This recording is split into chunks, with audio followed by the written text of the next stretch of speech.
Hey, this is Mark A. Altman, This is Darren Doctorman, And this is Ashley Miller, and we are the Inglorious. Treksperts. and this is another Treks Not Taken as we do a deep dive into Return to Genesis. Although, actually, it's kind of a Trek sort of taken because Return to Genesis evolved into Star Trek III: The Search for Spock. We just can't quit you, Star Trek III. And As joining us much as we'd like shortly to. will be John and Maria Tenuto, the authors of this fantastic book, Star Trek III: The Search for Spock, The Making of the Classic Film, by John and Maria Tenuto. And I have to tell you, despite whatever misgivings we have about this movie, this is a terrific book Yeah. with a lot of fabulous stuff. We actually start the conversation talking about the the interesting abandoned Rise of Khan script by John Hughes, which I think we were the first people to talk about it on Yeah. this podcast many years ago, and then suddenly everyone was talking about it. People didn't realize it existed, and they had access to the Paramount archives and actually got access to the treatment. So very exciting, and as we learned to talk to John and Maria, very knowledgeable, and had some stories even that we didn't know. Yeah. They out-trekked the Treksperts Yeah. with some Star Trek 3 knowledge. So Pretty cool. I think you're really going to enjoy it. Before we do that, of course, this took place at Treksperts at Treksperts. GalaxyCon Des Moines, where we just got back. We had a wonderful time, and it was so great seeing so many of our fans there who joined us, and specifically came to see us, which is always very gratifying. Because it's Iowa, and so they made the trek, and That's right. we're very happy to see. We only see work in them. outer space. We actually, it's funny. I looked to see if we could go to Captain Kirk's birthplace in Riverside, Iowa, but as soon as I looked, it was 2 hours away. And Oh we my said God. that we're not taking an Uber 2 hours, and then 2 hours No. back. That's 4 hours for something we do for 15 minutes. Yeah. So that was not Yeah. happening. 4 hours So, for a selfie. if they want to bring us out to Riverside at some point, we're happy you know, to we'd take up the consider it. invitation. But I have to say, this was a wonderful convention from our friends at GalaxyCon. Really, the people in Iowa were so hospitable and so welcoming and so nice. And, it was really nice. We actually did this panel very late on a Friday and really expected no one to show up. And we had a nice size audience for that. And we'll actually be releasing some other panels that we've done later. But this was really interesting. And we're so grateful to all our fans who turned out. We had a great conversation that you'll listen to in a couple of weeks with Brent Spiner, where we Yeah. talked about everything but Star Trek. Yeah. And it's Which was- probably our best interview with Brent Spiner. Yep. Fabulous. And he was so interesting. And it'll be interesting to see what you think, because we literally did not talk about Star Trek the whole time. We talked about his career up until, getting cast in Star Trek. And he was so fascinating. And I hope I'll be very interested to see what our fans think when they listen to that episode. By the way, people who are Treksperts Plus subscribers now have access to exclusive bonus episodes, including our deep dive into Factory Entertainment and our XO6, which is a YouTube exclusive. So if you haven't checked out our YouTube channel, please subscribe and follow today, and that's free. And you can check out our wonderful XO6 panel from Star Trek Las Vegas. So lots of great bonus content now. We got to both talk on about the YouTube bonus situation. and to our Treksperts Plus subscribers, where you also recently we made available an extra episode with David Gerald, deep dive with David Gerald, which will be a companion piece to our Ultimate Star Trek Writers Room episode. So a lot of advantages to being a Treksperts Plus subscriber. And as we get closer to 2026 and the 60th anniversary, you'll see a real chance to take advantage, because membership has its privileges. But more importantly, I want to talk about the restaurant situation in Des Moines.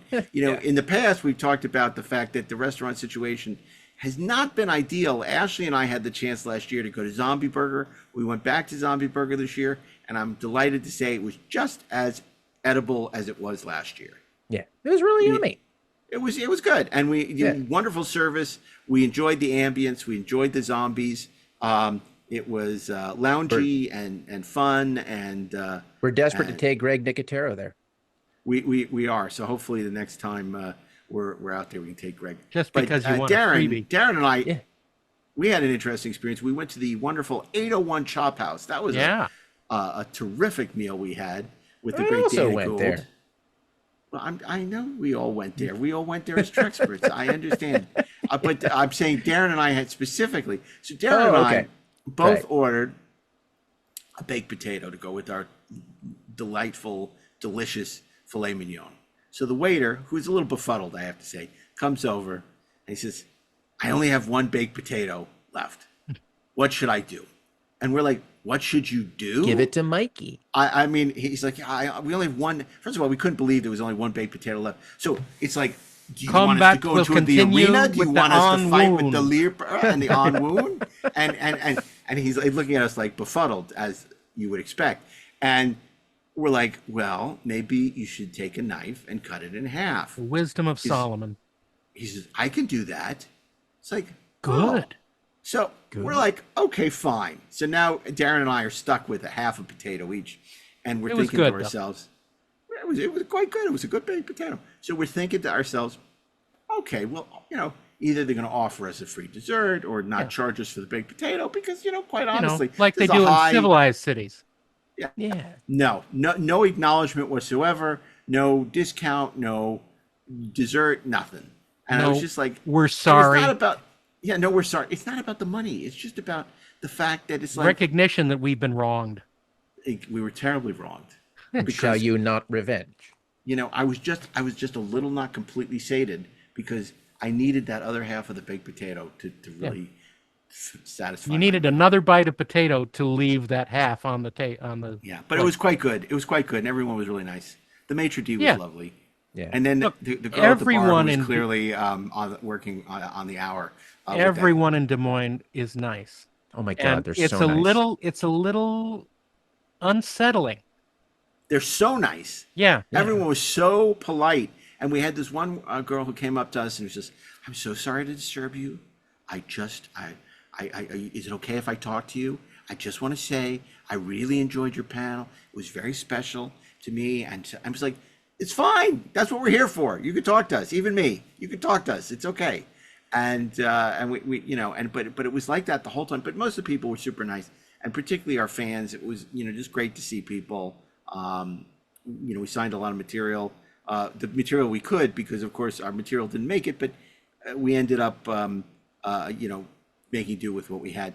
But it was a great time. And then we finished the weekend with the Fresco, which was a loungy lounge. That refreshing Fresco. I'd like a Fresca. Frescas are great. But Fresco was fine. It was good. It was good. It was no 801 Chop House. Darren, you liked it, right? It was fine. It was fine. Yeah, it was fine.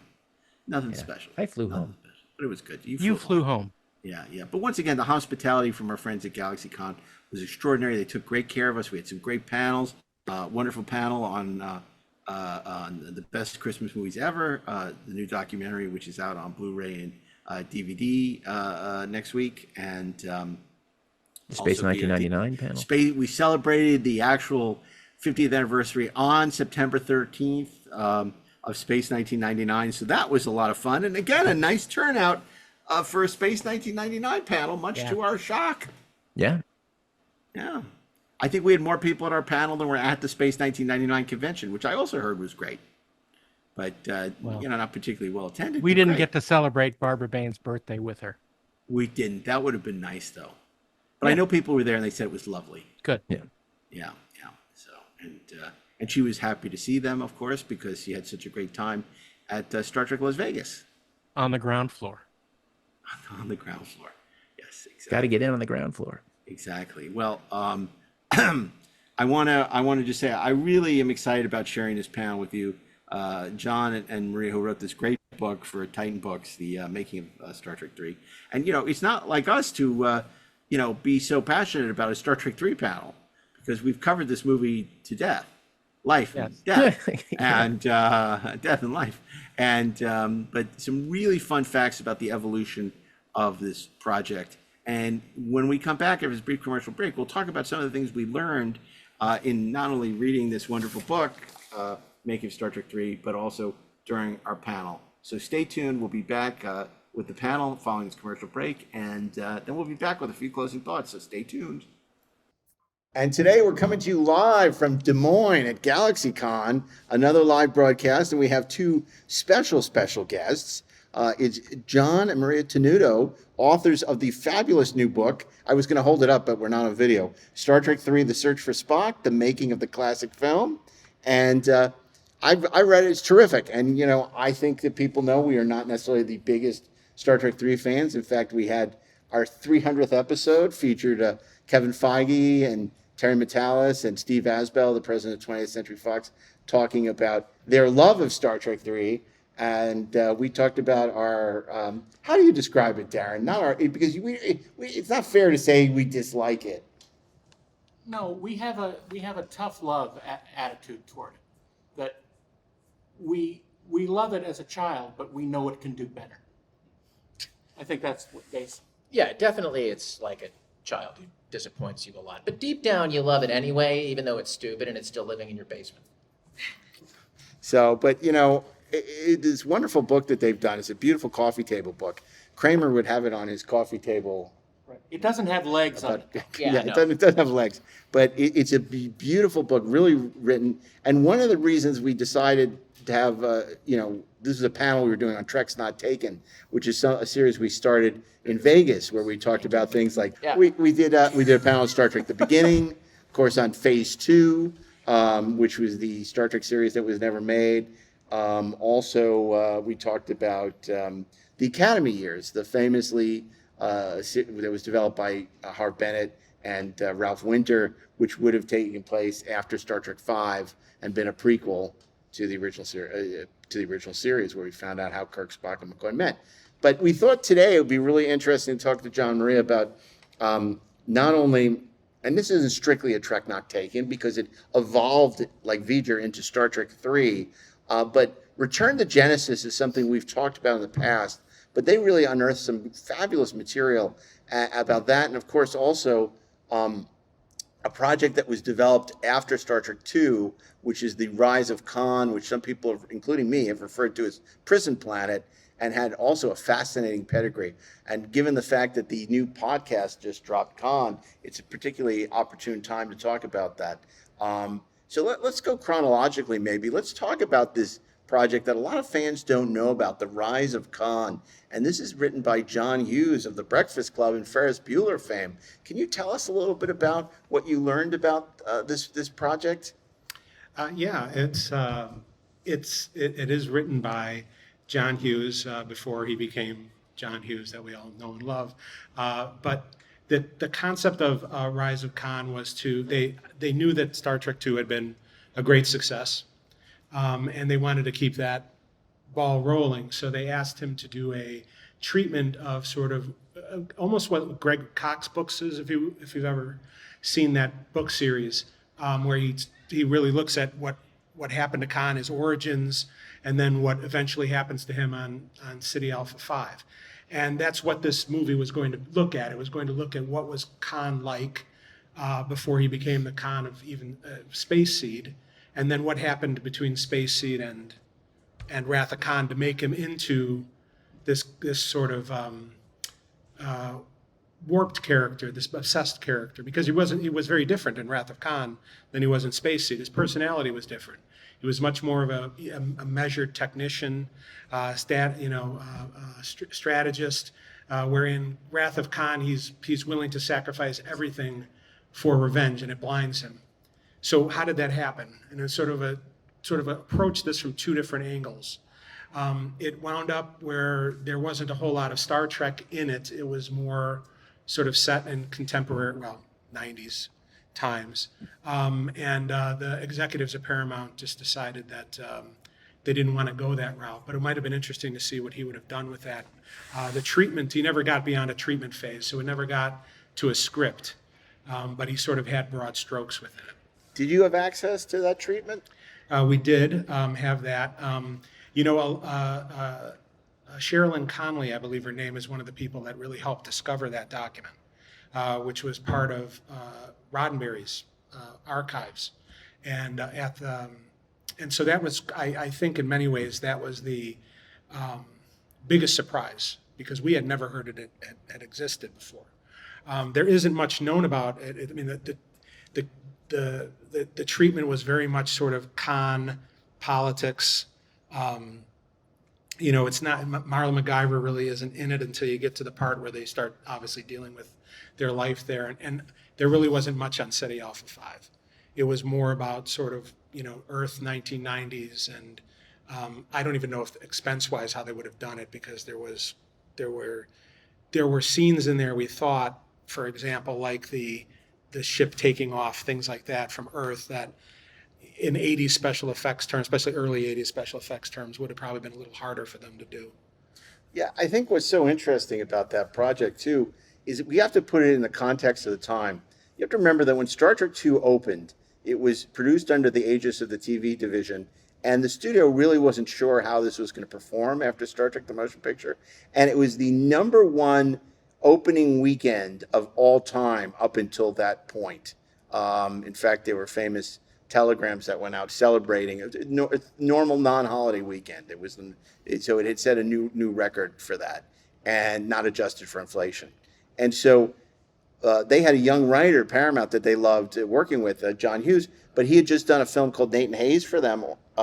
So he wasn't known as like the purveyor of teen culture, like the guru of teen culture yet. They knew him as sort of I think Pretty in Pink hadn't even opened yet. So it was really this Nathan Hayes movie that Paramount, so it's an interesting choice of writers to develop this. And it's amazing to me that this is just not a well-known part of the history, particularly given over the last years there's been a lot of attention towards Nick Meyer and him developing his own sort of Rise of Khan miniseries that never got made, that now has been adapted into a podcast, but it's not quite Nick Meyer's thing.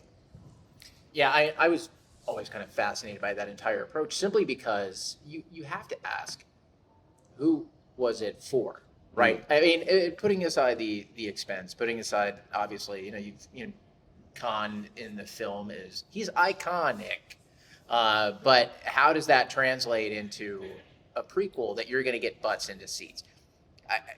I can see it as a television project. I can see somebody saying in the feature division, let's develop it, let's see what happens, because obviously he's a popular character.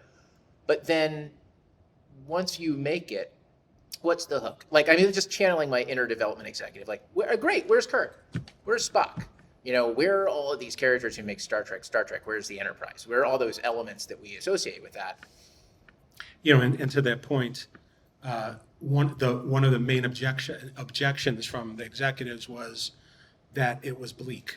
And at that point, we didn't have sort of dark Star Trek. It wasn't a part of the, there were scary episodes. Cat's Paw, if you consider that scary. There could be dark or dramatic episodes, certainly, but it was always that it was lighter. And then, of course, for a film, do you want to risk that? You could risk it on an episode, maybe. Well, I think also it's interesting because they just had that weird experience with Star Trek II, where they had the test screening and everything was well received, except for, spoiler alert, the death of Spock, and they had to do the reshoots to sort of take the edge off of it, to give people sort of a hopeful ending, because people, the numbers just went off a cliff as soon as Spock died at the end. So I think that, it's like we don't want to do something that's not inspirational, that's dark, that's downbeat, which is interesting because at the same time, Harv was tasked with, given the success of Star Trek II, almost immediately developing Star Trek III. So can you tell us a little bit about that process and how that movie would have been so different from the Star Trek III that made it to the screen? Sure. It was an immediate green light. He got called into Michael Eisner's office and he said, go make Star Trek III, right after the incredible success of II, both critically and box office. 14 million may not sound like a lot now. That would be a failure now in today's dollars, but back then it was, as Mark said, the #1 film of all time in terms of an opening weekend, beating Empire Strikes Back and every film that had followed it, or preceded it, I should say. So Harv had a sort of dilemma on his hands. The writing of Star Trek II was torturous it was almost catastrophic. They had reached a point where they could not wait any longer. They had to get some kind of outline or script to ILM. They had no script that they were happy with. They had Jack B. Soward's script. They had Samuel Peoples' script. They had the sort of pass that the War of the Generations. That was something that was tried as the original outline of that. And it's by worth Harv. noting, you're not talking about Next Generation, because of course that wasn't even a glimmer in Gene Roddenberry's eye yet. It was David Marcus versus Captain Kirk. That's right. Yes, and so there was a whole set of these scripts they were having trouble with, and it really was, as most people know, Nicholas Meyer who comes in along with Harv Bennett's help. But Nicholas Meyer who comes in and in 12 days turns all those scripts into something workable. And had they not been able to do that quickly, they would have run into costly, maybe even unsurmountable delays. He did not want to face that on 3. So he decided that he was going to write it himself, which was not completely out of outer space, because he had written episodes of television shows before, Bionic Woman and $6 Million Man and so on. He had produced those and also contributed stories and so on. And Harv had a very long career. You know, it goes back to being a quiz kid back when he was a young man. And He wasn't given the answers, though. He knew the answers. he knew the He was answers. very smart. Yeah, very smart. He got savings bonds. That was their award, that was their pay for doing that, was savings bonds. But it was enough for him to take pilot lessons. But he met presidents and traveled all over the world, so he knew show business. He knew what a good story was. But he decided to do something where he took control of the story. And one of the things that I love about it is that if you really take a look at Harv's scripts, I think there's sort of 4 things that, and his outlines, there's 4 things that stand out to me. One is that he is humorous in them. He will put jokes in there for the people reading the script that don't wind up in the movie. So in Star Trek 3, when, I'm sure all of us know that bar scene in Star Trek 3, which was going to be longer. There was a fight scene. It was filmed. They just couldn't finish it. There's going to be a big bar fight scene, and McCoy tries to leave, and he gets caught by Starfleet as he tries to leave.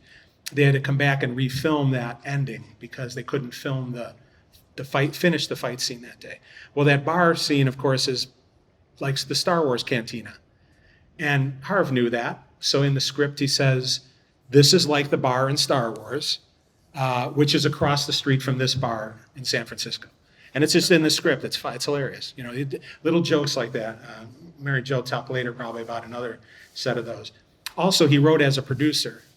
So he puts notes in there as a producer. So he's writing in there like, we're not going to give, how about not giving Leonard credit at the start of the film for acting in it, because that'll keep the suspense. As a producer, I recommend that sort of thing. For Star Trek 4, he has a whole set of notes on the time travel sequence, where he talks about, we're going to make it linear, different than Star Trek the Motion Picture. We didn't want to duplicate that because that was its own unique, special thing. We're going to do something different, more surreal. And he goes, anybody disagrees with me, have at it, let me know what you think. That's in the script. So that's kind of an interesting way of writing. And he also he recycles ideas, as any good producer does and any good writer does. If it's a good idea, but it just didn't work for this movie, we're going to bring it in here. So the fight between Kruge and Kirk is almost beat for beat the fight that Harv and really Nick Meyer wrote for Kirk. Kirk and Khan have a physical fight in Nick Meyer's scripts for Star Trek II. When we talked to Nick about it, he said there was never a physical fight. We had to show, because who remembers 40 years ago, right? But it was in there. And it was before the Khan moment, the scream, which wasn't in the script, originally. It was they're on Genesis, they come down and Khan surprises him because Kirk says, you're going to have to come down here if you want it. And he comes down there. And he says, choice of weapons. And he goes, the choice of weapons is mine. And it's swords. And they have a literal old-fashioned sword fight. And Kirk loses. And Khan says, well, I'm not going to kill you because I've hurt you. I'm going to leave you where you're at. I'm going to make you suffer like you made me suffer. And he leaves. So basically, they got to the same exact point in Star Trek II. They didn't need the fight. And also in that original version, there's a fight between David and Kirk, where Kirk loses to David. So you have Kirk sort of losing 2 fights in a row. It doesn't sit well, right? I'm sure character. Shatner Yeah. didn't enjoy that part of it. No, it was a little too much. That's not A happening. little too much losing, you know. What are you doing here? Do you realize what you're doing? Captain Kirk doesn't lose a fight. But that all they do in Star Trek 3 is reverse that. So Kirk says to Kruge, you're going to have to bring us up there if you want the secret of Genesis. And Kruge comes down and they have to fight. But it's a recycled concept. And then I think that's the last thing is that he does a lot of research. And he does research in the fan community. And that's where he gets the idea for Star Trek 3, is from a fanzine, a poem in a fanzine. Because they knew they had to bring back Spock. But so that's not going to be a surprise. The surprise is, how do you do it? And can you do it in a way that's meaningful, that means something? And it's that poem that gives them the heart of the movie. Basically, the poem is this concept of Kirk speaking to Spock in eulogy and saying, I'm going to find you. And whatever it costs, I'm your friend. And that becomes the heart of Star Trek 3 through all the versions of the scripts. Now, when Bennett starts to write the scripts, he has a different idea of who the adversaries are. He decides, I think it was a better choice to go with the Romulans, and that the Romulans were trying to get access to the Genesis planet for dilithium or power or whatever the idea was. At what point does that change to Klingons? That's Nimoy's idea. Nimoy thinks that the Klingons are more cinematic, more dramatic choice. But Bennett wanted to explain why the Klingons in TOS look different from the Klingons in the movies. And he wanted to explain that the bumpy foreheads was it was a sign of they were wise, it was a mark of distinction, and it was something that was rare among Klingons. So I guess he's saying the Klingons on TOS are, the common. They were the lower Yeah. caste that had to go out and search in outer space. And by making them, the bumpy forehead Klingons wise, then you're basically saying the others are just dumb. Right. Interesting. But you got to give Harv Bennett respect for the sense that this is the guy who knew nothing about Star Trek when he was hired to do Star Trek 2. And the first thing he does is he watches all 79 episodes to understand Star Trek. And he's the one, who says, well, Khan Noonien Singh, the space seed, this would be an interesting villain. Which, of course, is why it's so crazy that Sam Peoples wrote a script where he gets rid of Khan and replaces it with the Wonder Twins, basically. But I have a lot of respect for Harv in that respect, in that he respected Star Trek so much. And then, as Darren said, the Romulans become the Klingons. That's why you still have that vestige of Klingon bird of prey when it's a Romulan bird of prey. But and forever afterwards, it became sort of retconned. But that had been originally going to be the Romulans. Can you talk to us, because the whole Return to Genesis treatment is very different. I mean, there are scenes that are similar, but is very different. And Spock is very different, the way he's resurrected. Can you sort of walk us through the highlight reel of what Harv's intention was and why it changed? Sure. In fact, if it's okay, I'll take the outline, and Mary Jo can talk about the first draft script, because they're both interesting, but very different.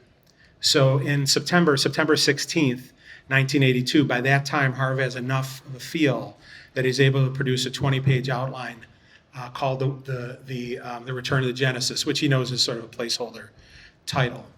And in there, there's no Katra, there's no Spock aging from a child up, connected to the planet, rapidly aging through to the Spock that we know in the movie era. What happens is it begins the same. You're on Genesis, and then they go up into space, and a Romulan bird of prey decloaks. And there's an unnamed commander. He never names the commander in that outline. He'll name it in the December revision, and he's Romulan Battle Lord Kruge. So right away he has the name. And that's where the Lord comes from when they go switch to Klingons. They keep the Battle Lord kind of concept. But this commander sees that there's this new planet. They're curious. They go investigated it, and as Darren mentioned, it's got oodles of dilithium, raw dilithium on it. So they want to take this planet for themselves. They want those resources. And so while they send his crew down there to start reconnoitering the planet, they discover Spock's casket. Spock's casket's empty. So then we cut to Kirk, and it's a lot of this very similar to the way it is in Star Trek 3. The ship is sad, the crew is sad. The difference is there's no David in this story. David and Carol would be off doing something else. Saavik is on the Enterprise. And so Sulu basically says to Kirk, why don't you go down and relax in your quarters? He goes down to his quarters, and Saavik is there. And Saavik says, I've seen Spock. I saw him. And so he gets he's thinking she's losing her mind or she's just upset and she can't deal with the emotions of it. And right then, Scotty calls up, and this is a callback to 2, which is kind of neat, where Scotty says, you got to come down to sickbay right away. Kind of like McCoy does in Star Trek 2, because it's Scotty calling for McCoy. McCoy is drunk. He is upset. And that stays in the scripts. That goes all, they filmed that portion. When he's on, there's a scene where he's on an elevator, they film that, and he's drunk. And they take that out because it reveals too much. And they just keep the scene where he's in Spock's quarters and they keep it a little more mysterious. Take me to Vulcan, climb the steps. So Kirk decides we got to go to Vulcan, even though they said we have to return to Earth. So they divert to Vulcan. Prime Minister Sarek is there. There's a civil war going on because of what happened to Spock. The young people are getting confused. They're upset. They begin to question logic as the answer. And so he blames Kirk for what's occurred. And Kirk is ignorant, he says. What makes you think you know anything about our afterlife? And so Kirk promises he's going to bring Spock back to him. And so he leaves, goes to Earth. McCoy stays behind, not Uhura, but McCoy stays behind on Vulcan to research, to see if he can find a way to help Spock. And so they go to Earth. Kirk is blamed, just like in Star Trek 3, he's sort of the scapegoat for everything. And Spock appears to him while he's in the Admiral's office getting chewed out. And Kirk says, look, there's Spock right there. And the Admiral's like, what are you talking about? I can't see him. Kirk is confined to his apartment. Spock appears again, and they have a cute little scene where Kirk's like, what the hell are you putting us through? Why are you doing this to us? Can't you talk to me? And then Sulu shows up. Goes, there's a guard outside because Kirk can't leave. He's under arrest, under guidance is how they put it. And Sulu comes, and Sulu starts looking around the room for a bug. And kind of an echo of the scene in Star Trek 1, he keeps telling Sulu to sit down. Sit down, sit down, sit down. And Sulu won't. He goes, I'm busting you out of here. We've all seen him. So Sulu breaks Kirk out, not Kirk breaking, and Sulu breaking McCoy out. And they steal the Enterprise. There's sabotage of the Excelsior. That all stays the same. They get to the planet. There's the space battle. Only it's not between the commander and Kirk. It's between a female sub-commander, kind of hinting at Enterprise incident. And then they lose the Enterprise. Saavik is the one who destroys it under Kirk's orders. And then she beams down to the planet. But you get the moment of him watching his ship be destroyed. Now, while that's all happening, the Romulans are getting attacked by something, a ghost they think it is. Their equipment is being stolen. They're being sabotaged on the planet, and they don't know by what. Now, Kirk comes down. Kirk sort of has a conversation with the Romulan commander. The commander says, there's more of us than you.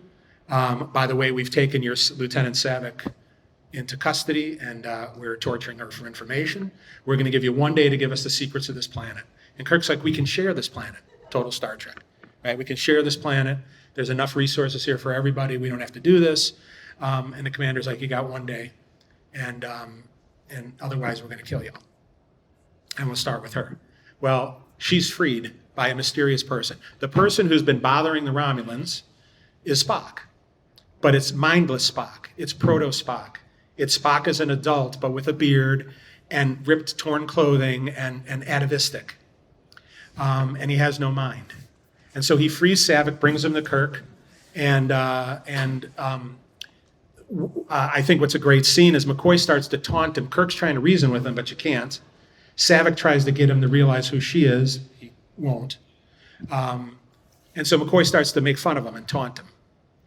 So Spock, who's threatening to kill them all, grabs him, pulls McCoy towards him. McCoy pulls out a hyperspray, sticks it in him, and says, "You green-blooded son of a bitch." That's his words. I read the book. Meaning, I know the, and so he cures him with this shot.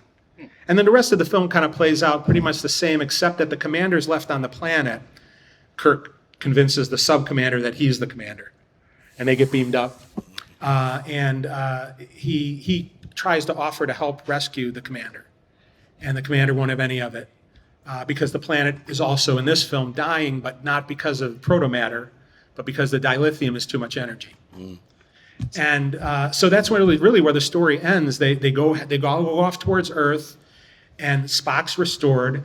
The one thing that's interesting in the script, several scenes, including one it's not a hint. Saavik and Kirk have a romance. And at the She end, changed her hair. That's why. yeah. So they're in an elevator going down, and again a riff on Star Trek II, and he says, down on the planet when we, that was in the heat of the moment or whatever. There's regulations. She goes, "You never followed regulations," and then this romance is going to continue. And they get to sick bay. Spock is better, thanks Kirk, and says, "I hope you get a new ship." And that's the end of the film in terms of that outline. But what's really interesting is the script. I don't know if you want to go into that right Before away. we go there, I have to tell you something. So here's what you just unlocked for me. Just listening to all this, what just went, oh, now I get it. For the first time, I get what happened with Star Trek III as a film, why I have some of the problems that I have with it. Because Harv Bennett wasn't a feature writer. Harv Bennett was a television writer. And the structure that you just laid out, the sort of the storytelling values, like almost everything, it's all very television. Act outs and It's like right to the act outs, and like it's not propulsive in its own way. Obviously, those things change. I mean, I refer to my own scripts as the document, right? Because they're alive and they change, and like you kind of move forward. But with that, I'm hearing what a television writer would pitch to me, and somebody who hadn't done features before, and I go, oh yeah, of course, he had all the power, and Harv, you're right. Harv is a good writer, but it's a different set of muscles, man. And now, like, I finally see it. And it's funny you mention that too, because he may know that, because he does turn to Nick Meyer for help. He does. Nick refuses. They go to him first, and he just doesn't. As he says, "I'm not in the resurrection business. I don't believe it's possible, and I wouldn't know how to write that." But that doesn't mean he's not going to help his friends out. So he plays two very important roles in Star Trek III. One, he is kind of consigliere to Nimoy when he's having the struggles of whether or not they're going to permit him to be a director. And Nick kind of counsels him, look, are you willing to walk away? There's a lot of pressure, right? The Roddenberry didn't like the idea of it because he told the studio, you're hiring a director you can't fire. You can't control, he's Spock. You can't control that. If he's the director, forget it. And so there was a little bit of trepidation about that idea, although they liked the concept of it, the marketability of it, the bringing him in that way. And Meyer told Nimoy, are you willing to walk away from this film? And he said, both as actor and director. He said, yes. He said, then you're going to direct the film. Don't worry about it. But the other thing is that in what you told, Kirk is not a motive force in the story. No, not at all. I'm sure that when they brought Shatner in, he said, I can't do this. I can't do this. Yeah, I mean, Meyer gives notes on this outline. And one of the things he says is, what is this about? Like, where's the message? What's the message of it? And in a way, sort of, who's the hero? Because it's like Sulu does the rescue, Saavik blows up the ship.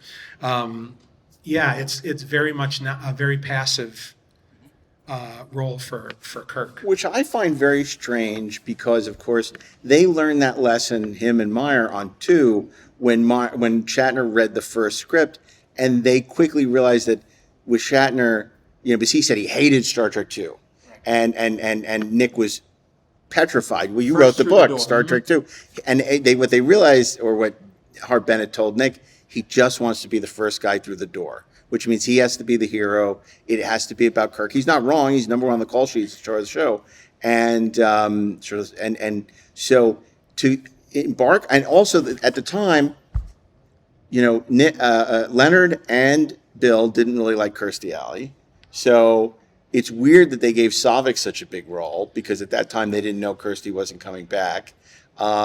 It's very interesting because in some ways Harv is very smart, and in other ways it's kind of rookie mistakes.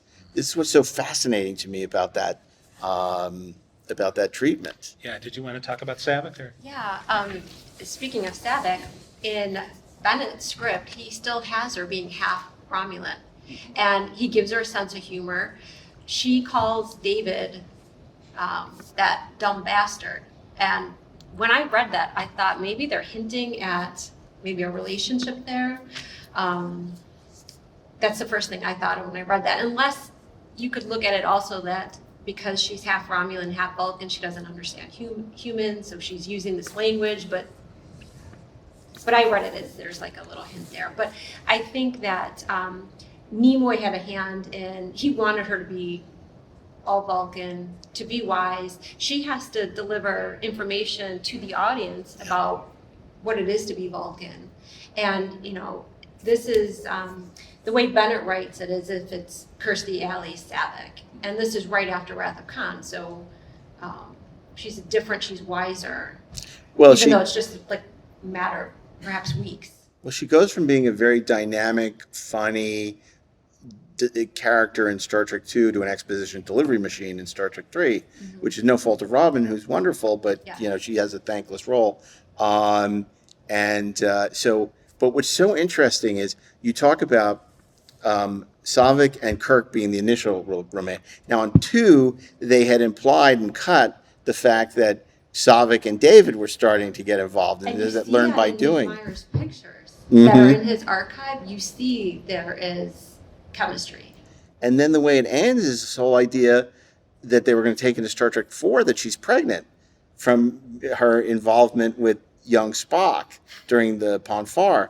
So it's like, man, Saavik sure got around. Well, and not only that, but in that one version where She boldly went. the commander takes Spock's DNA and makes, so Saavik is Spock's daughter. So that's really weird too. Creepy.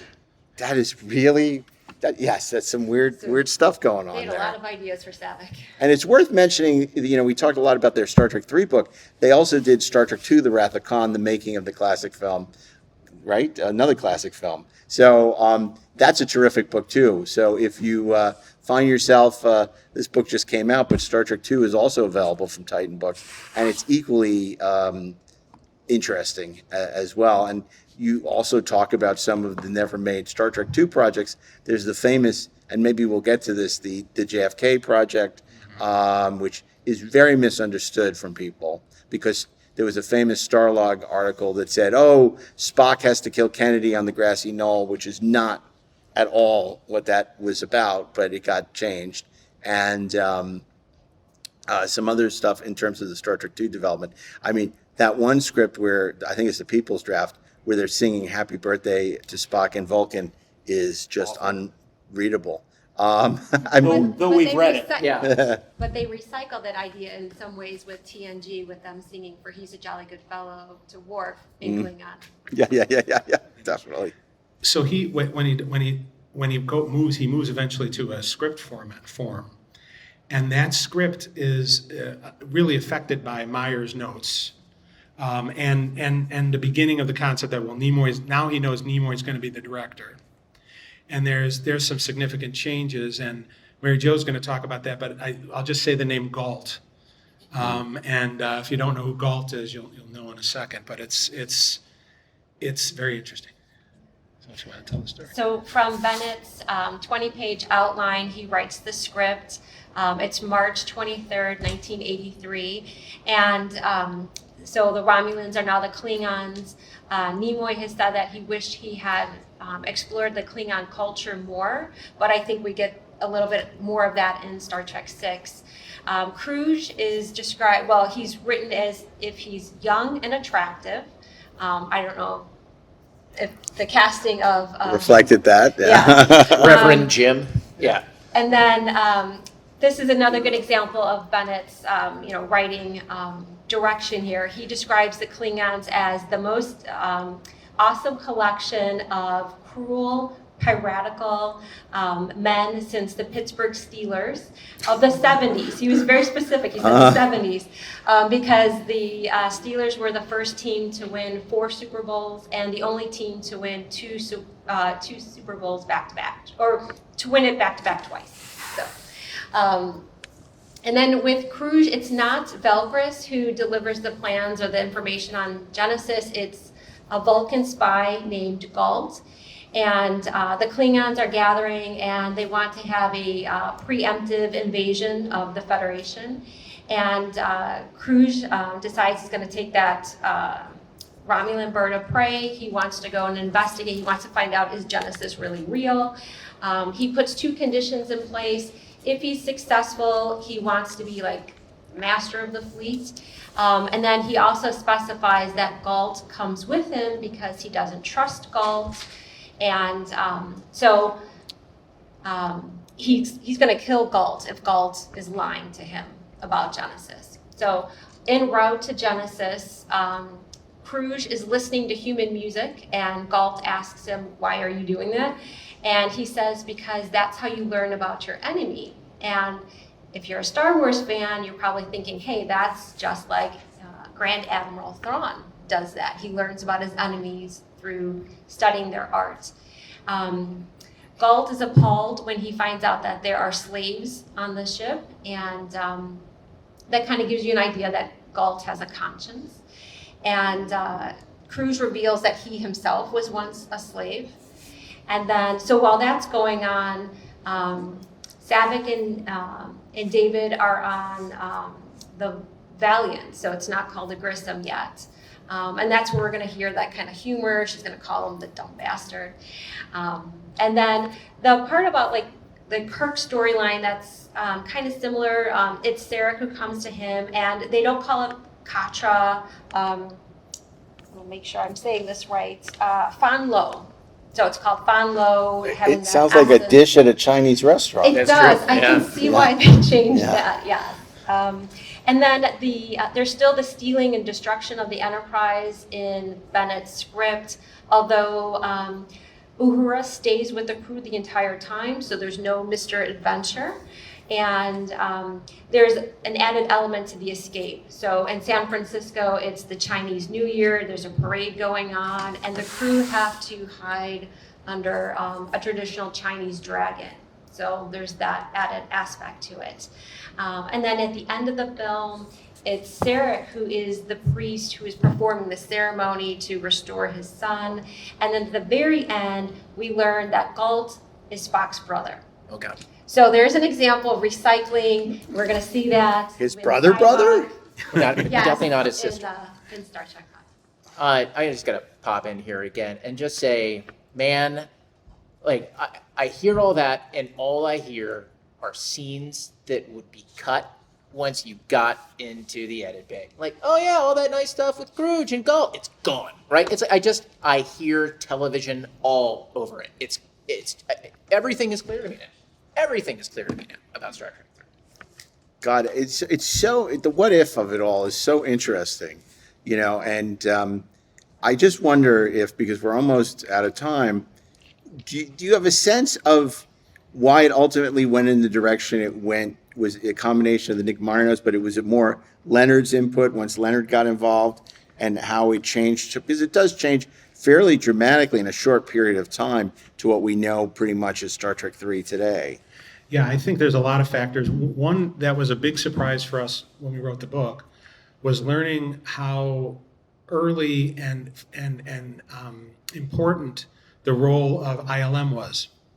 Because normally you think of ILM maybe redesigning the ships or having an influence on the look of the movie or the look of the special effects. That wasn't the case with Star Trek III. They needed ILM greatly for several reasons. This whole film, with the exception of 2 days, was filmed on a soundstage. Charles Carrell, who was the director of photography, wanted to go film it in Hawaii. He had seen King Kong Lives, I think. Is that the sequel? The one with the way he gets married? King Kong gets married. But he loved the look of that film, even though the film wasn't that great. And he wanted to film in Hawaii. And of course, they couldn't because they needed a controlled environment. They needed cactus that had snow on it. And how can you can't really do that in a real world environment. They needed wind machines and all that kind of stuff to create storms. And they were worried about safety. When they had the fire that almost destroyed the Star Trek sets, Charles Carrell joked, when he heard about the fire, he was secretly going, good, now we get to go to Hawaii, because he thought the sets had burned down. But ILM came in very, very early because they knew that they needed ILM to make this film look bigger, to make it look like a film, not a television show, not something that was filmed on a soundstage. And so the matte department becomes very important to expand the scope of the film. And there was a commitment on their part because they felt they had sort of failed Star Trek on Star Trek II. They weren't happy with the matte work they did on Star Trek II. It had to be done quickly because of when the scripts were delivered to them. Particularly the Genesis planet, which is just awful. And that was their second attempt. Yes, and so they really committed themselves to trying to do a great job for Leonard on this film. But they came in very, very early. So they started to have story influence. So the original stealing of the Enterprise was out of dry dock, out of what you see the Enterprise leaving in Star Trek I and Star Trek II. It was ILM, it was David Carson specifically who suggested, after being at the airport, why not make it like a terminal and make it indoors? And that changes that whole sequence where you have the doors becoming an obstacle and it really alters that scene. And ILM does that many times. The dog, Kruge's dog or pet, it's not really a targ, but people have a debate about that. But it's Kruge's pet was the idea of Ken Ralston from ILM. And it was Christopher Lloyd, who's the one who picks it up. He picks up the sort of stunt puppet in rehearsals and holds it. And they're like, you're not supposed to do that. So they had to fashion together something so he could do it for real. And so there's a lot of these sort of contributions from ILM into the story.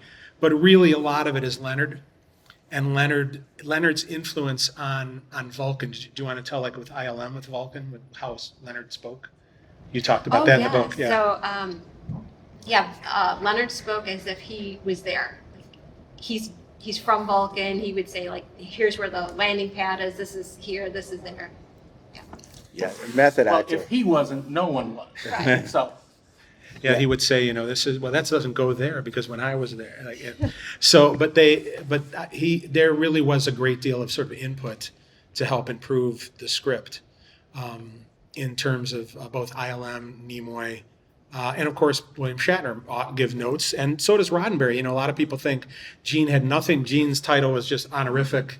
They paid him off. There's that sort of the rumor, right? They paid him off, executive consultant. That's not at all how he took his role. He took it very seriously. He gave critiques on all the films. And there were many suggestions of his that were ignored and many suggestions that were taken.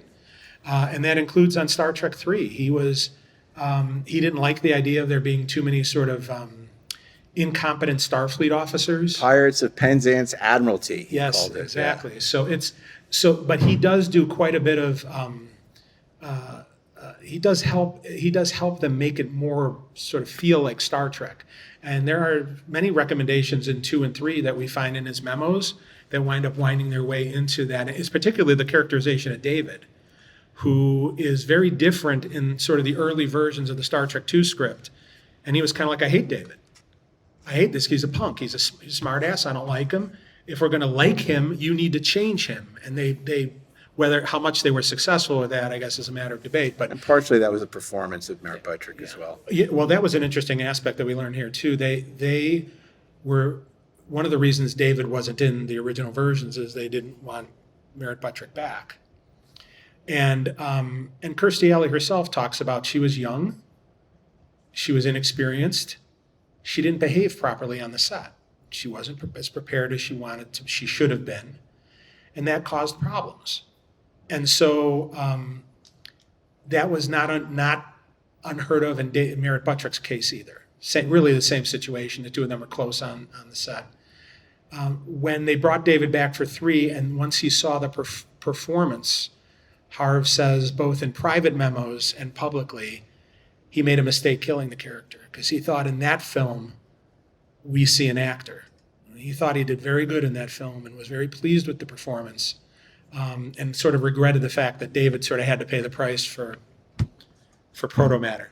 Right? Yeah, but tragic also the character. cast was very concerned about having anyone new come in because they figured, they could potentially lose out on work in the future if they start introducing these new younger characters that could replace them. I mean, there was definitely an issue for a lot of the cast at the time that sometimes gets lost to the sands of time. But I got to say, this was absolutely fascinating. If you want to know more about Gene's notes, which were very cogent and very useful, we did an entire episode on Gene's notes on Star Trek 3 that's terrific from a couple of seasons ago on Treksperts. And it's really interesting to hear, and particularly because it was such a rivalry between Gene and Harv, going back to when, he threw Harv off the set of a pilot he was producing, The Long Hunt of April Savage. And so there was no love lost between Harv and Gene. And now Harv, sort of had his baby and Gene had been put out to pasture. And so, but at the same time, Harv was smart enough to listen to Gene, and Gene, could have just sat at home and collected his paycheck and complained, but he was still very much invested. So it's a credit to them. And I think it really benefited the movie. But, if you want to know more, it's a terrific book, Star Trek 3, The Search for Spock. We're going to, I think John and Maria have 2 copies here that they're going to auction off, we'll give away based on, I guess, trivia questions. But for all of you listening at home, you don't need to sit and listen to that. But we want to thank you for joining us for this new installment of Trek's Not Taken. Previous episodes have included Phase 2, the Academy years. We have some really fascinating episodes coming up in the Trek's Not Taken series. But I think this was really interesting. We wanted to do we've talked about Return to Genesis, but hadn't done a really deep dive. And this was just absolutely, to steal a phrase, fascinating, I think. No, look, I learned something new this time out. As you guys know, I learned why this movie makes me crazy. Why things work on a starship? Why things work on a starship. It's great hearing the backstory and the reasons why it doesn't work as well as we would like it to work. It's because they were doing their best to try and make all these different things mesh and work together. And it's fascinating. Well, and also, this is back in the years. Any of you know you're waiting for the next Bond film. It'll be like 20 years between No Time to Die and whenever the next Bond movie happens. This was 2 years. Khan comes out in 82. Search for Spock comes out in 84. So a script had to be developed. It had to be shot. Also, you don't have a digital post pipeline. So photochemical took a lot longer. Mixes take a lot longer. It's amazing how quickly they turned around and how rushed this production was. Also, the studio really didn't trust, if Leonard could direct or not. All he'd done was some television. And they gave him, and that's why I said on Star Trek 4 famously, the training wheels are off now. But they didn't give him a lot of leeway. And you can sort of see he directs it like television. It's not till Star Trek 4 that he really, is able to, open up and do. And he had a much better DP in Don Peterman than Charles Correll, who was a great DP, but at the end of his career, and it shows. Anyway, I'm so grateful to John and Maria for joining us. It's a great book. It's Star Trek 3, The Search for Spock from Titan. You can get it wherever you get your books. If you can find a bookstore, but if not, there's always Amazon and BarnesandNoble.com or Titan. You can order from direct. Also, their book Star Trek 2 is still available, which is terrific. And as you know, I wouldn't say it if it wasn't true. So definitely check it out. And it's great to have John and Maria with us here at GalaxyCon Live. And there you have it. The search is over. They found him. They found Mr. Spock. He's always the last place you look. Yeah. For those of you out in the audience that keep saying, why do you hate Star Trek 3? We don't hate Star Trek 3. We just wanted it to be better. It just sickens us. Well, this is another example. We've just had enough of you, but this is another example of some of the times where they turned left where they should have gone right. Because when Yeah. you hear a lot of these decisions in the development process, it's like, oh, that would have been cool, but they didn't Yeah. go there. Then you hear other things which are mystifying, like when they said, oh, Captain Kirk is going to be under house arrest, and Sulu does this, and Chekhov does this, Yeah. and Uhura does this, and McCoy does this. It's like, Yeah. did they really think That they were gonna get that past This Bill? is a great idea. Yeah. Oh, No, I but like it. I like it when everyone else does things and I don't. Yeah. Never. Honestly, I was so glad to hear that story because I mean, I talk about it on the panel, but it actually unlocked for me so many things that happened during the Harv Bennett regime and why they happened that way, and kind of how that movie ended up the way that it did, and just how television had sort of reared its ugly head back into Star Trek, at least in terms of how it was developed and why that movie was so different. It explained everything to me. Yeah. Well, what It I makes thought was sense. fascinating that I hadn't heard before, which was really interesting to me, was that the fight in Star Trek 3 had been written for Star Trek 2 to be a Right. fight between Khan and Kirk on, the Genesis planet, and Right. then he beams up and maroons Kirk there, and that they cut it, which is probably good because given the fact that the David Marcus fight with Kirk is one of the worst fights in the history of Star Trek, Right. I can only imagine what that would have been. But it's so interesting that they just took that and literally Bennett just turned it into the fight in Star Trek 3. And it's funny because Nick Meyer talks a lot about, when they approached him about doing Star Trek 3, he said, I know how to do death, but not resurrections and past.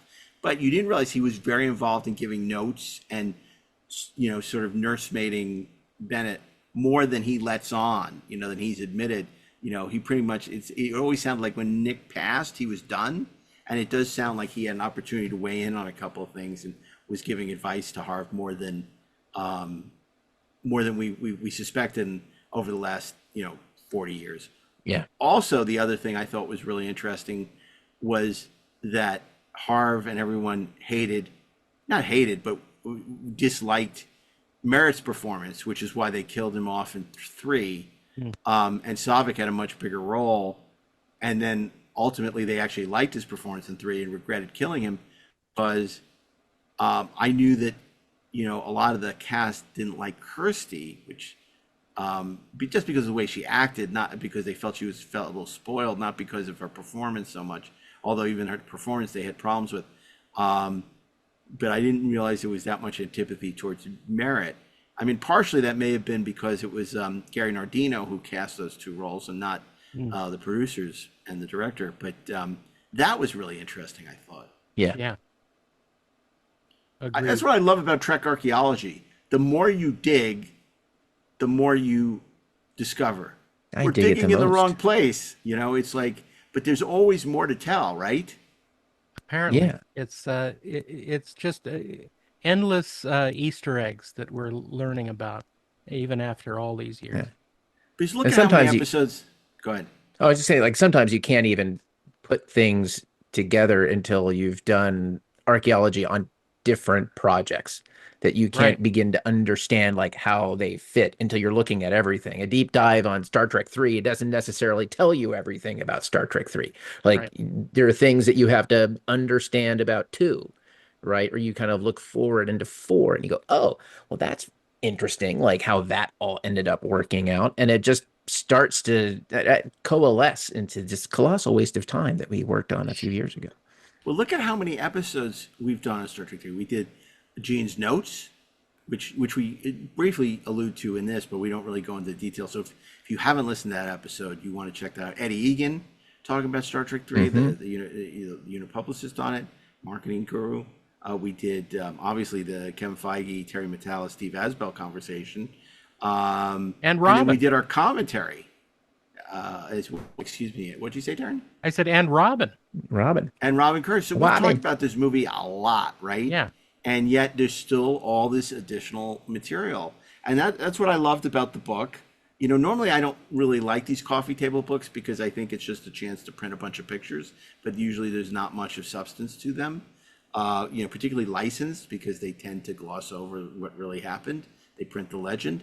But in this Right. case, I thought this was a really terrific book that they did. And, I've seen John and Maria in the past talk about Star Trek, but we never met them. And I have to say they were absolutely lovely, and I was really impressed with their Trek scholarship. Oh yeah, I- so knowledgeable, and like they could just talk about it off the cuff, and both of them. Yeah. So, kudos to them. They also did a book on Star Trek II, which I have, and I don't think I've looked at for more than 30 seconds. So I need to go back and look at that book because You based need on to the go job back they did- again to that Yeah, place. right. I need to go back to Genesis. This is true. But I think it's always been fun talking about Star Trek 3. It's what Darren said at the top of the show. We don't hate Star Trek 3. In fact, it's on Pluto every 10 minutes now, and I find myself watching it longer than I should. It's not a good movie, I think, is what we're saying. Yeah. But I've listened through the score at least 3 times in the last month. Well, because the score is great. The score is great. James Horner score is. It's the one thing about Star Trek 3 that's better than Star Trek 2. The Star Trek 3 score is better than Star Trek 2. And Star Trek 2 is a great I score. think I'd but go along with that. Yeah. Star Trek 3 is a bit more majestic. It's and it's a little less derivative. Right. It's great. Star Trek 2 is a great score, but I've heard Battle Beyond the Stars before. Yeah. But I love Star Trek 3, just not the disco version. Yeah. I remember that was a two album set, and the whole two soundtrack disc was on set, one yeah. album. And then the second And disc the disco was on just the the second disco one, version. It was such a waste. You could have put more music on here. I do like the disco Yeah, but you're weird. selection. You do. How dare you? You like the disco version? Yeah, I 'Cause thought you're it was living in the fun. past. You're living in the always in the 70s. past. Disco's dead, baby. Well, Discovery definitely is. I was Yeah, gonna say that's it's the for only sure. time Darren liked anything that's disco. That's right.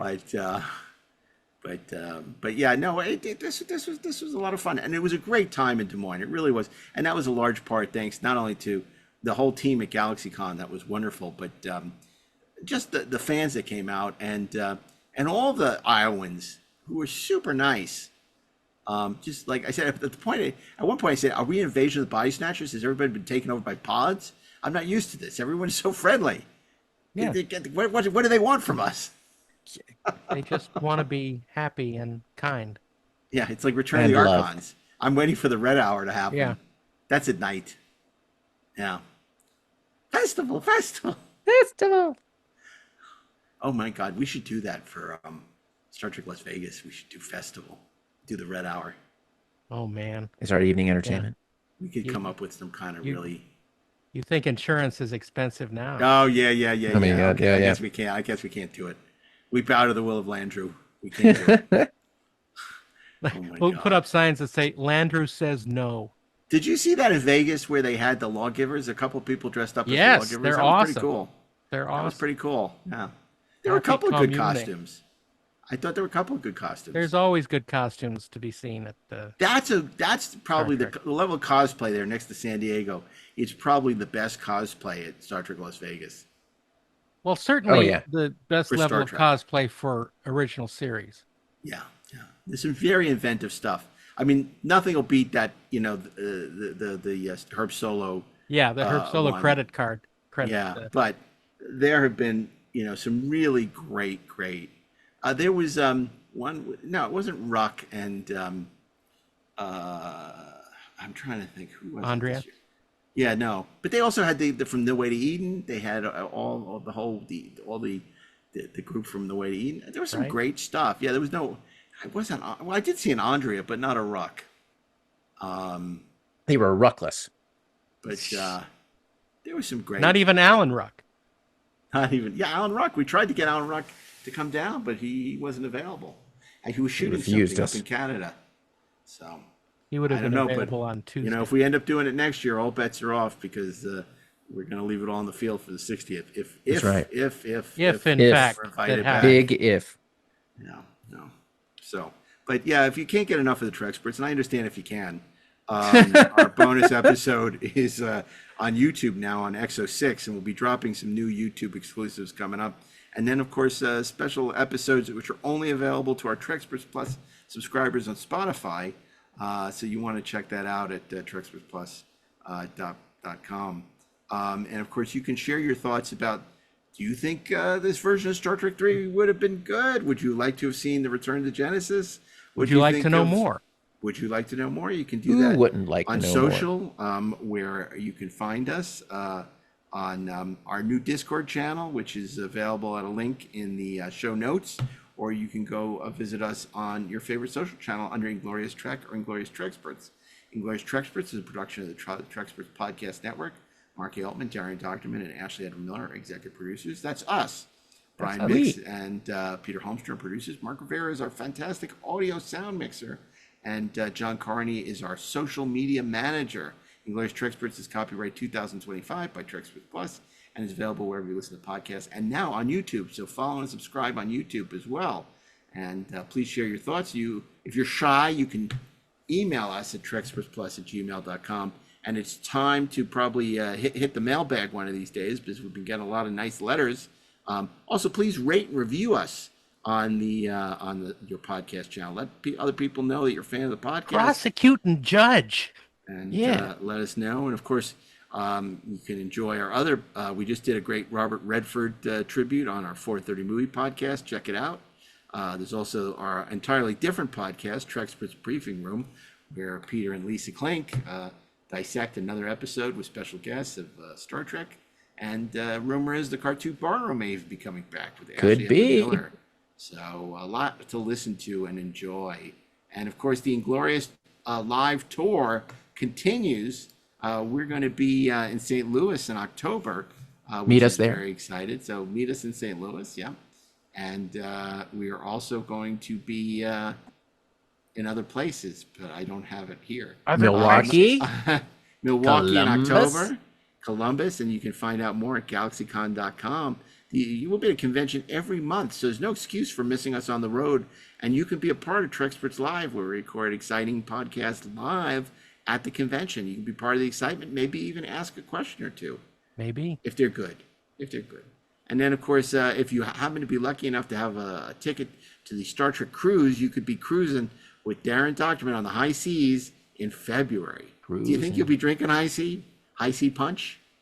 I'm not going to do much adult drinking. Tang? Maybe. We'll see. Yeah. Okay. Brewing What are you going Tang? to bring with you on the boat? Other than Dave. My brother. My brother Dave. In your luggage, or he's your guest? No, he's my guest. Oh, he's your guest. And he's in Okay. his luggage. Are you sharing a room? We have to. Yeah. Do they call it a cabin, or what do they call it? It's a cabin. It's a cabin. Yeah, it's Okay. these nautical terms I know are confusing, but They are. it's it's a cabin in the woods. Not in the woods. It's Maybe it'll be like Strange New Worlds. You have a giant cabin that's like way bigger than. yeah. the I don't boat. think so. I don't think so. That's not real life. Oh, okay. That's just Yeah. in Toronto. And I don't get that Strange New Worlds. Did you see the finale of Strange New Worlds? Nope. Yeah. Well, next up is Strange is the Starfleet Academy, and the great I was gonna say Bart Giamatti, but it's not Bart Giamatti. It's Paul his son. Giamatti is in that. Paul Giamatti, and it's gonna be great because he's gonna go WUFP. WUFP. No, he's not gonna say it. But in fact, I That's a just quote watched him from in John Private Adams. Parts. Oh, I just John watched Adams him in is John great. Adams. It's so He's great. amazing. What a great miniseries. Yep. He's terrific in it. He's also great in Private Parts. WUFP. Okay, maybe not. And I don't know. We'll let you know what we think when we see it next year. The Starfleet Academy. But I got to tell you, I watched that finale of Strange New Worlds, and it's just a little too. I didn't need to see the pod race. It was the one thing about Deep Space Nine I didn't like, and it felt like, oh my God, are we doing? Oh, I thought you pod said race the again? pod race like in episode No. one. Although the pod race might be exciting. It felt like the pod race were back. They're not, but it felt like that. It just, I couldn't make heads or tails out of what was going on in this episode, and I'm just like, it's just not for. It's just not for me. It's not for Things that are entertaining. I like Star Trek. Yeah, I you know what I didn't like? So at the beginning, his girlfriend, Pike's girlfriend, they're like, "Oh my God, Dr. Corby's disappeared. We'll drop you off at Earth because you're due to be the JAG officer, and then we're gonna go." She goes, "Nah, I think I'll come with you." It's like Like it's an what- option. In what Navy or what military, or you just get to arbitrarily say, "Nah, I think I'll stay on the ship instead of go where I'm assigned to. I'll just come with you guys. It sounds Sure, like why fun. not? We'll go find Roger because It's we're a all free- a family, and it's we a have free to find galaxy. Christine's boyfriend." It's like it's such a soap opera. Ugh. Yeah. I know, but you know what? Again, I've said this before. Not our cup of tea. A lot of people love it. Enjoy. I'm glad they enjoy That's it. right. I'm glad. People I'm glad who it love gives them- tea that sucks. No. You know what? Did I say that? I don't have a didn't say problem being- anything. I'm kidding. I'm going for the cheap joke. I just, you know what? We would be remiss if we didn't tell you what we thought, but nobody's, that doesn't mean we're not trying to tell you what to like or what not to like. We're telling you why we don't like it. Same thing as Star Trek 3. We're not telling you not to like Star Trek 3. We're telling you why we think it's, I don't even know, bad, dopey. This is why it's dopey, right? It's like the Seven Dwarves. Yes. I can't wait for Star Trek Year 1. It's not going to happen. Why? It's not not happening. gonna It's done. It's done. It's done. No, I can watch That it era right is now. done. It's called Star Trek Season 1. Oh, What? he means there already It is already a exists. Yes, he means Star Trek, the first season. Oh, I Star see. Trek, I see. that show. So that was we the like. real show. kid. It's a difficult concept. Okay. I try, but I don't it is want this difficult. ball. I want a real ball. Not this. What is this? Right. Anyway, well, this was great. I hope everybody comes and sees us at one of these great. We're going to be having a great time in St. Louis. We hope to see you there in Missouri. If not, Milwaukee will be fantastic, obviously, in Wisconsin. And, of course, one of the really special GalaxyCons, Columbus, Ohio. You don't want to miss that. So we hope to see you there. And, or you could be a stowaway like Boxy on the ship and see Darren. Remember when Boxy snuck on the mission to the Gun on Ice Planet Zero? Yeah. The Ravishal Pulsar? That was stupid. I was like, oh yeah. Oh my God, Boxy snuck on and hidden in on here. Quick, Nobody kill him. noticed. You didn't want to kill Boxy. Boxy Oh, wasn't like yes, we Crush. did. Boxer, what? No, Wesley, you wanted to kill. Boxy Yeah, was just Boxy annoying. was all right. He didn't know. It was Boxy just was unfortunate. basically a kid. I He would've lost his gone mother. You along felt with- bad for him. No, just you go don't. stay in your room with your robot dog, and it's fine. We just don't need you to go on No. missions. His mother was Serena. No. It's okay. Yeah, his mother was Serena. So Yeah. what? What are you saying? He had enough benefit from being. the It son was of his Serena. mother. Yes. It's not like he's like, oh, Jane Seymour, she's hot. No, it's the kid was 8 years old. Noah Hathaway says it now, but the kid at the time, he's a young kid. Yeah. You don't say that about your mom. That's Well, terrible. he can't even take care of his horse. He let his horse die in the swamp. His horse. What That's- in that's the for Young you. Lords? No, that's for your never-ending story fans. Oh, I don't. That's not canon. That's not Sure it is. Galactica canon. It's not Galactica canon. That's never ending story. That's different. It's not even a blunderbuss. Yeah, I don't know. Then they had that character that kind of was Boxy in 2004 in the pilot. Oh but my then- God. And then Yeah, he went away, no. which was probably smart. So And no Daggets. no Daggett. It was a Daggett-free zone. Could you imagine if his Daggett had shown up? That would have been amazing. Eddie James Olmos would be like, "What is this monkey doing here? Get him off the set." I don't like This this. is Get him fun. off the set. Yeah, I don't he like of course famously, it said, "The second I see antenna or aliens, I'm out of here." Ha! That was my I love that quote. He's like, "This all sounds great, Galactica. I'm excited. I can't wait to do it. But the second I see aliens or antenna, because they promised him no aliens." So He was also promised there would be no math. And, okay. On that note, so next week, guys, we're going to have an all new episode next Thursday Are we? of the Inglorious Treksperts. See, we don't miss a week. We just keep on going because that's the way Ingloriously, we roll. of course. That's the way fools. we roll. But I just want to say, I think let's go now because we've done enough damage for tonight. On behalf of Ashley Edward Miller, Darren Dochterman, myself, Mark A. Altman, keep on trekking, ingloriously, of course.